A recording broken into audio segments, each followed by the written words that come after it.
Number 10 খেলাটা এইভাবে হবে। নাম্বার 9 বেশিরভাগ এটি ছাড়া সেটা কেউ পারে না।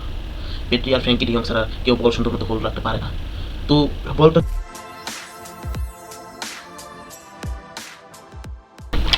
হ্যালো গাইস, কেমন আছো তোমরা সবাই? আশা করি তোমরা সবাই ভালো আছো। আমি শারীরিকভাবে আলহামদুলিল্লাহ, কিন্তু মানসিকভাবে একটু মন খারাপ, কারণ গতকাল এফসি বার্সেলোনা পিএসজির সাথে হেরে গেল। তো সবথেকে বড় কথা হলো পিএসজি গতকালের ম্যাচ ডিজার্ভ করে, আমি মনে করি। ডিজার্ভ করে কেন? গতকালের পিএসজির খেলা, পিএসজির সব কিছু, মানে সব কিছু মিলে আর কি, আমি মনে করি খুব, হ্যাঁ, ভালোই খেলেছে। পিএসজি খুব ভালো খেলেছে, এবং এফসি বার্সেলোনা গতকাল আর সেমন আশানুরূপ খেলা আমরা দেখতে পাই নাই। এই সিজনটা ভিতরে আমি বার্সেলোনার খেলার ভিতরে কেমন যেন একটা ল্যাক দেখতে পাইতেছি, কেমন যেন একটা একটু ল্যাক আছে কোনো কিছুতে, কোনো কিছুতে একটু ল্যাকিং আছে। আমি সেটা কোথায়, সেটা আমি আপনাদের একটু পরে আমি এক্সপ্লেন করতেছি। তো গতকাল, হ্যাঁ, পিএসজি ম্যাচ ডিজার্ভ করে লাস্ট মিনিটের গোল, মাঠে হাই প্রেসের খেলা, মাঠে যে ডিফেন্সিভ হাই লাইন অথবা অফসাইড ট্র্যাপ বিট করা, তারপরে তারপর ডিফেন্স ভালো মতো ডিফেন্ডিং লাইন মেনটেন করা, পিএইচজির ভালো মতো সবগুলো মানে ডিফেন্স করা, প্লেয়ারদেরকে চাপে রাখা, সব কিছু মিলে পিএসজি গতকাল ব্রিলিয়ান্ট একটা ফুটবল দেখাইছে বার্সেলোনাকে এবং পৃথিবীকে। তারা যে চ্যাম্পিয়ন, তারা প্রমাণ করতে পারছে। আর এফসি বার্সেলোনার কী হলো সেটা একমাত্র পুরো আল্লাহ ছাড়া আর ওরা ছাড়া কেউ জানে না কী হইলো। তো চলুন আমরা দেখি যে লাইন আপটা, সেটা আমরা দেখি কি বলে। তো এখানে আমরা এখন স্ক্রিনে দেখতে পাচ্ছেন যে এখানে লাইন আপটা দেখাচ্ছি। তো এই হলো অবস্থা। গতকাল স্কোর 2-1।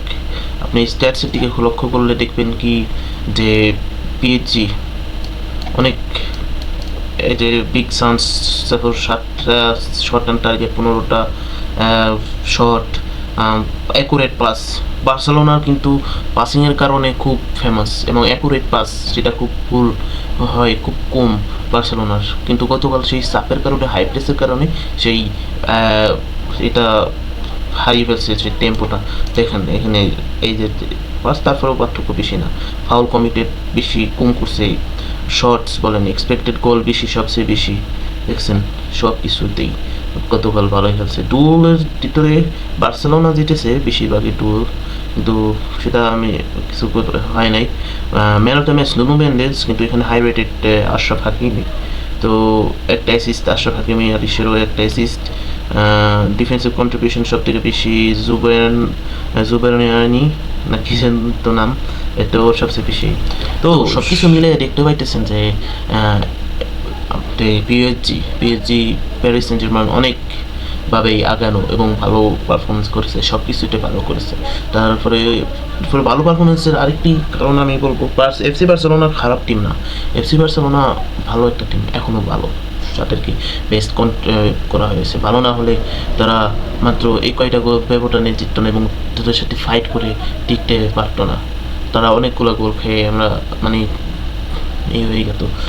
তো সবচেয়ে বড় গোল ছিল সেটা ডিফেন্সিভ কিছু গোল আছে, তারপরে উপরে ফিনিশারের অভাব, এফসি বার্সেলোনার ফিনিশারের অভাব আছে। তারপরে মিডফিল্ড ঠিক আছে, মিডফিল্ড থেকে যে উপরে যে নাম্বার 10, একটা নাম্বার 10-এর খুব জরুরি এফসি বার্সেলোনার। সে নাম্বার 8, মানে মিডফিল্ডে সব কিছু ঠিক আছে, কিন্তু একটা নাম্বার 10-এর অভাব, সেটা ফেরমিন লোপেস সেই অভাবটা পূরণ করতে পারতো, কিন্তু দুর্ভাগ্যবশত সেই ফেরমিন লোপেস ইনজুরির কারণে সে মাঠের বাইরে আছে। ফেরমিন লোপেস গতকাল যেতে থাকলে হতো কি, যে গোলের চান্সগুলো সেগুলো আরও বেশি হইতো, এবং সেখান থেকে ফলাফলও আসতে পারতো। ফেরমিন লোপেস এমন লেভেলের একটা প্লেয়ার।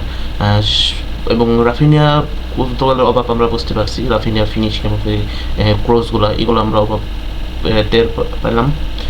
আর সব কিছু মিলে আমি বলি পিএসজি বেস্ট খেলেছে কালকে। আমি স্বীকার করি বার্সেলোনা তেমন ভালো করতে পারে নাই গতকাল। তো দেখি চলুন দেখি তাহলে কি ভুল এবং কী কারণে বার্সেলোনা গতকাল হেরে গেছে। তো এখানে আমরা দেখতে পাইতেছি যে এই যে লাইন আপটা আমরা এটা গতকালের যে খেলাটা ছিল এইভাবে লাইন আপটা মানে ছিল, ঠিক আছে। তো যখন আপনি প্রায় সময় দেখবেন যে সব সময় এই যে প্লেয়ারগুলা এই যে এখান থেকে এভাবে মানে এগুলা থাকবেই, মানে এগুলো আগানো থাকবেই। যখন বার্সেলোনার সবসময় খেলারই থাকে কি নাম্বার 10 নিয়ে খেলা, যখন এটা আগাবে তখন এই নাম্বার 10 মানে ডানি ওলমো এরা সবসময় উপরে থাকে। বেশিরভাগ বলগুলো আমরা দেখি এই জনের কাছে, নলে রাশফোর্ডের দিকে, নলে ইয়ামালের দিকে, মানে এই কোনায় বার্সেলোনার কথা বলতেছি, এই কোনায়। আর তাদের খেলার মূলই ছিল গত সিজনের যে দানিও মানে এই যে নাম্বার 10 সেটা এখান থেকে মানে অপারেট করবে। যখন এরা নিচে থাকবে তখন এই ডিফেন্ডারগুলোকে একটু অ্যাট্রাক্ট করার কারণে তখন এই পাসটা যখন ওকে দিবে আর যখন ও এখানে আসবে নাম্বার 10 খেলাটা এভাবে হবে। নাম্বার 9 বেশিরভাগ আগায় থাকবে, যখন এভাবে অ্যাট্রাক্ট করবে সবাইকে তখন এখান থেকে রান নিয়ে হয়তো বা লম্বা পাস দিয়ে গোল, অথবা এখান থেকে রান নিয়ে লম্বা পাস এভাবে গোল, অথবা অনেক সময় আমরা দেখি কি যে এখান থেকে যায় মানে এখান থেকে এই লাইনে থাকে সব সময়, তখন নাম্বার 10 আর ফুল ব্যাকগুলোও ইনভলভ থাকে অ্যাটাকে। এভাবে এভাবে যায়, বলটা এভাবে যায় মানে সাইড থেকে এদিকে, ঠিক আছে। কিন্তু গতকাল সেটা খুব ভালো মতোই ঠেকাতে পারছে পিএসজি। কারণ কি, তারা এই ট্র্যাপে তারা পা দেয় না পিএসজি। আমি যেটা এখন দেখালাম এটা নিয়ম, মানে সাধারণত যেটা করে বার্সেলোনা, কিন্তু গতকাল সেটা পিএসজি সেই কাজটা করে নাই।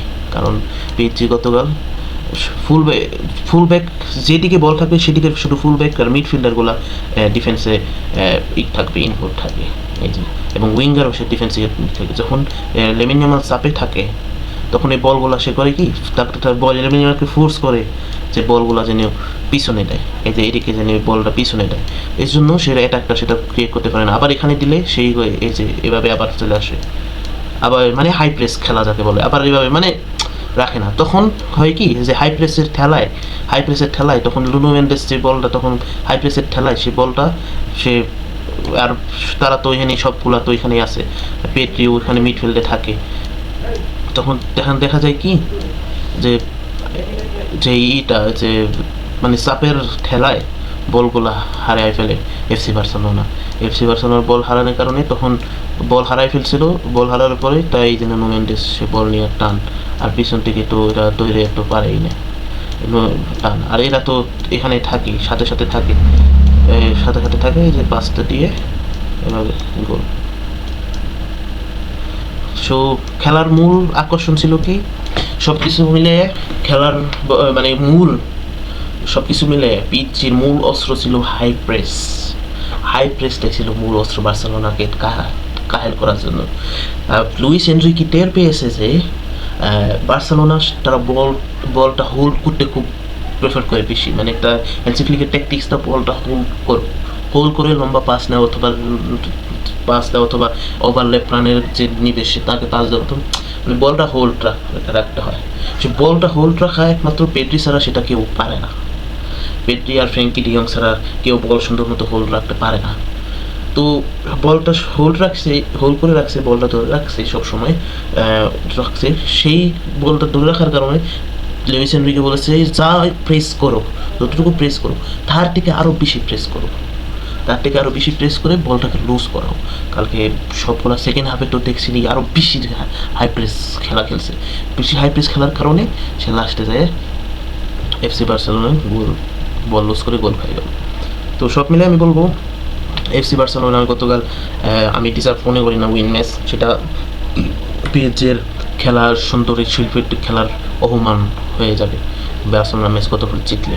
তো সব মিলিয়ে আমি বলবো আজকে পিএসজি কংগ্রেচুলেশনস। তো বার্সেলোনা ফ্যানদেরকে বলবো গত বছর আমরা একটা ম্যাচ হেরে আমরা ফাইনালের কাছাকাছি গিয়েছি গ্রুপ পর্বে, আবার ওইবারও একটা ম্যাচ হেরেছি, আরও 6টা ম্যাচ আছে, 6টা ম্যাচে 6টা যদি আমরা জিততে পারি তাহলে আমরা আবারও ভালো কিছু করতে পারবো। তবে এই ইনজুরির কারণে এফসি বার্সেলোনাও তেমন কিছু করতে পারে নাই, পিএসজিও ইনজুরির কারণে তেমন কিছু করতে পারে নাই।